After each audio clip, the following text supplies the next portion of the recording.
Hello and welcome to the latest Friday afternoon live broadcast from a very sunny, slightly chilly West End of London.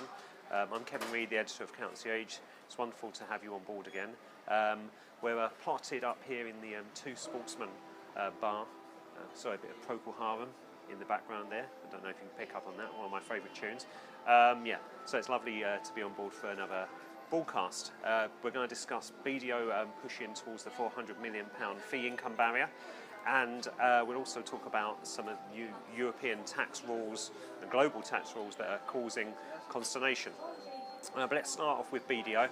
So BDO published its 2014-15 results and is pushing up towards £400 million in fees.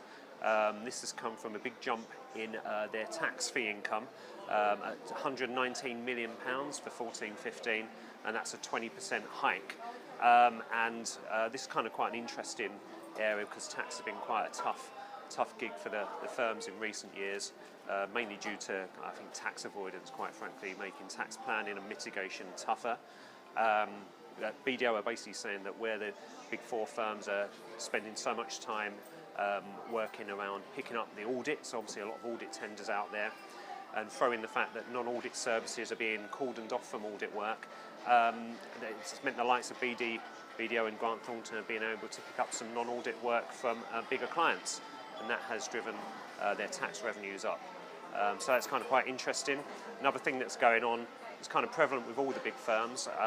They talk about technology investment that they've made in terms of offering better services and products to clients, but yet they've managed to keep up their partner profit numbers.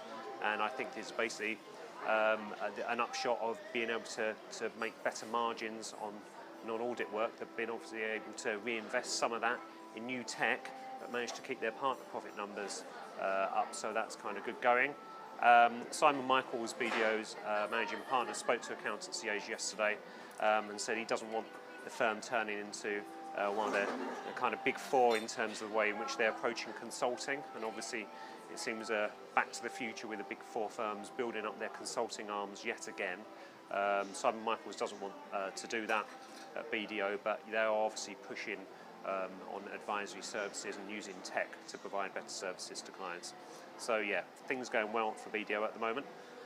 The other topic is a little bit more technical, and I'll try and avoid it. I try to avoid technical accounting and tax matters like the plague, but we've had VATMOSS and BEPS issues in the last week. BEPS is obviously the OECD is looking to globally harmonise tax policy around corporate taxation, so that businesses can't move funds from one jurisdiction to another and get better tax treatment. VATMOSS is around e-retailers using one jurisdiction as their VAT base, and then that jurisdiction actually passing VAT out to other countries where that e-retailer provides services. VATMOSS is meant to be making life easier for smaller companies, but that doesn't seem to be the case, because obviously there are different VAT rates around Europe, and so that makes it tough for the e-retailers to know where to base themselves. So that's causing some headaches.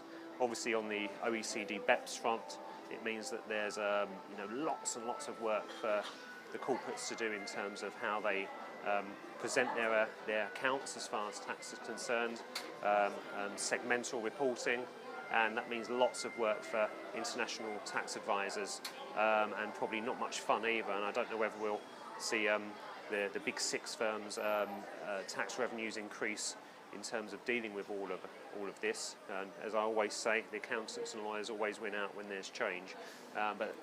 Big headaches for businesses, large and small. And that's about it. I want to get back to my pint of Simmons cider here. It's been a long week, and I don't know if we've had any questions in, Cal, from our wonderful audience. Yeah, just one. I want to know if you've taken Jurgen Klopp's glasses. No, I haven't. I do like Jurgen Klopp, though. He's very cool. So he's a good guy. It'll be interesting to see how he does at Liverpool. As an Arsenal fan, I have to say I hope he fails, but I mean that in a nice way. Anyway, guys, thank you for joining our latest broadcast, and I shall be back next week. See you then.